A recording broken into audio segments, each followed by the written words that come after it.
Olá, pessoal. O meu nome é Miguel Macedo.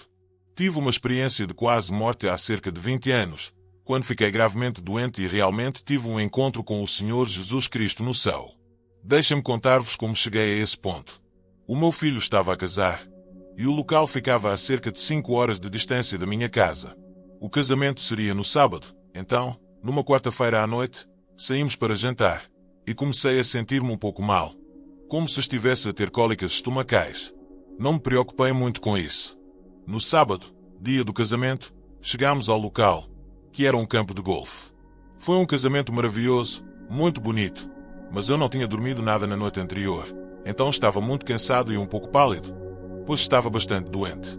Apenas disse que precisava de ir ao hospital. Dirigi-me ao hospital. Fiz alguns exames e isso foi provavelmente por volta da meia-noite desse sábado. Levaram-me para a sala de emergência.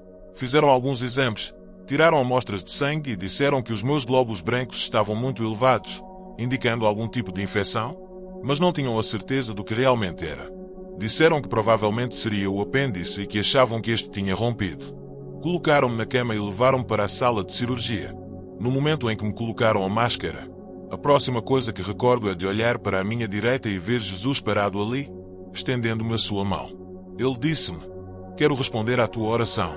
E eu pensei: o que está a acontecer? Como é que o Jesus está aqui? Onde estão os médicos? Eu deveria estar em cirurgia neste momento. Foi então que pensei: meu Deus, talvez eu esteja morto. Mas ainda estava a pensar com a minha mente humana, tentando questionar porque é que Jesus estava ali, quando eu pensava que estava em cirurgia. No entanto, depois pensei: bem, as pessoas que morrem sempre dizem que se veem a flutuar para longe do corpo, mas eu não estava a flutuar. O que quero dizer é que vi Jesus, e ele era uma pessoa física, de pé ao meu lado. Ele usava uma túnica branca e não se parecia com o Jesus que eu via quando crescia. Ele não parecia um homem branco com cabelo loiro, como a imagem que todos tínhamos de Jesus quando éramos crianças. Ele parecia um homem árabe, com pele mais escura, cabelo escuro e olhos verde azulados. E quando ele olhou nos meus olhos, olhou para dentro da minha alma, e eu soube que era Jesus. Quando segurei a sua mão, de repente estávamos de pé numa colina coberta de relva. Olhei para baixo e vi a relva verde escura. Os meus sentidos estavam tão aguçados que consegui contar cada folha de relva debaixo dos meus pés. Eu realmente podia contar as folhas de relva. Foi incrível, mas tudo à minha volta era branco, e a única coisa que eu conseguia ver era a relva verde. Tudo à minha frente era branco, o branco mais brilhante que já vi. Olhei para a minha direita e vi um brilho mais intenso, como um globo, quase do tamanho de uma bola de basquete, a brilhar imenso e a disparar feixes de luz que começavam a vir até mim. Pareciam tubos de luz fluorescente e moviam-se lentamente no início, mas estavam a vir dessa fonte de luz. Um deles dirigiu-se diretamente para a minha cabeça e pensei: o que vai acontecer quando essa coisa me atingir? Quando me atingiu, passou pela minha cabeça, fez um pequeno zumbido e aqueceu o meu corpo completamente. Eu pensei: uau, isto é realmente muito estranho. Então, olhei de volta para a fonte de luz, enquanto observava aqueles feixes de luz à minha frente. De repente, como se alguém estivesse a puxar uma cortina da minha direita para a minha esquerda, aquela luz branca foi puxada como se fosse uma cortina. E agora, estava de pé numa montanha. E à minha frente, um pouco abaixo, havia um vale com névoa assentada como um véu. Nesse vale, consegui ver edifícios a projetar-se através da névoa, mas mesmo com esse nevoeiro, que parecia um véu assentado, conseguia ver os topos desses edifícios a atravessar a névoa. Alguns deles tinham uma grande cúpula dourada, como o edifício do Capitólio, e havia outros que eram de ouro. No entanto, a maioria dos topos dos edifícios que emergiam da névoa eram brancos. Alguns deles eram muito altos e finos, parecendo campanários de igreja ou, como muitos de vocês chamam, torres. Do outro lado dos edifícios, na outra montanha, um pouco mais distante de mim, estavam cobertos por muitos pinheiros verdes, com formato perfeito de cone, e nas pontas dessas árvores, nos galhos, parecia que havia diamantes. Porque quando os feixes de luz, os mesmos que estavam a vir na minha direção, agora atravessavam o vale, atingiam as pontas das árvores. Quando atingiam os diamantes, eles explodiam em centenas desses pequenos feixes de luz. À medida que esses feixes de luz atingiam mais diamantes nas bordas dos galhos, também explodiam, criando raios brancos de luz, pequenas vigas minúsculas a irem para todos os lados. Era a coisa mais incrível. Pareciam fogos de artifício, mas todos eles eram super brancos e brilhantes. Olhei de volta para a fonte de luz, de onde esses tubos de luz fluorescente maiores estavam a vir.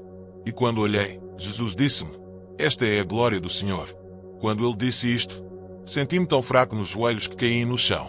Já não conseguia ficar de pé. Estava a olhar para a glória do Senhor, e quando os meus joelhos tocaram o chão, ele trouxe-me de volta à realidade. Acordei com um médico inclinado sobre mim. Ele perguntou: "Sabe qual é o seu nome?"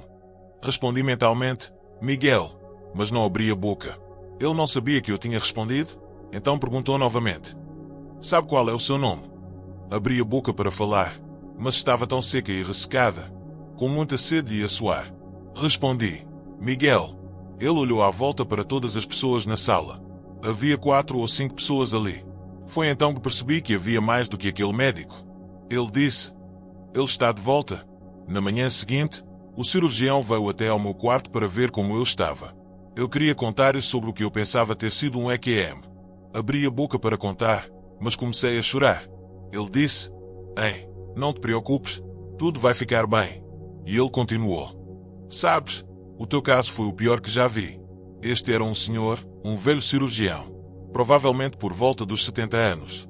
Quando ele saiu, ele voltou um pouco, segurou na porta e disse: "Sabes, eu disse que o teu caso era o pior que já vi, mas na verdade, é o pior que já vi onde o paciente sobreviveu. Deus obviamente ainda não terminou contigo aqui. E estou feliz por estares de volta." Eu respondi: "Obrigado por salvar a minha vida." Comecei a pensar sobre isso. Depois, Jesus não me disse: "O teu tempo acabou? É hora de ir."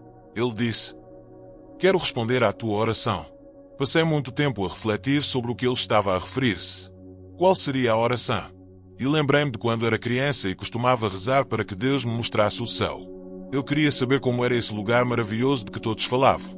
Pedia isso a Deus a cada 2 semanas ou mais. Além disso, costumava rezar para poder ver a glória do Senhor. Também pensava que a glória do Senhor devia ser fascinante.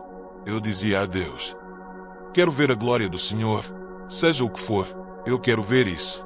Sabes, estás a falar da glória de Deus. Deus criou o universo.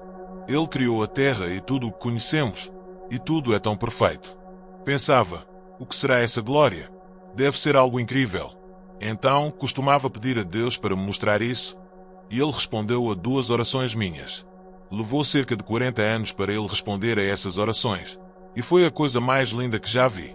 Os nossos pecados já foram perdoados, então tudo o que precisamos fazer é aceitar Jesus Cristo e dizer: "Sim, quero esse presente. Quero a eternidade, e é de graça." Quero dizer, a graça de Deus é dada a qualquer um que a peça. Esta é realmente toda a minha visão de Deus. Ele é apenas um Pai amoroso. Espero que, no meu primeiro dia no céu, eu volte para aquele lugar onde Jesus me levará para me mostrar o caminho da cidade naquela montanha. Ele vai dar-me um grande abraço, e vamos descer até lá. O vão não estará mais sobre a cidade. A névoa vai dissipar-se, e vamos viver lá. E então, algum dia, Deus trará a sua cidade para a terra, e Ele viverá conosco.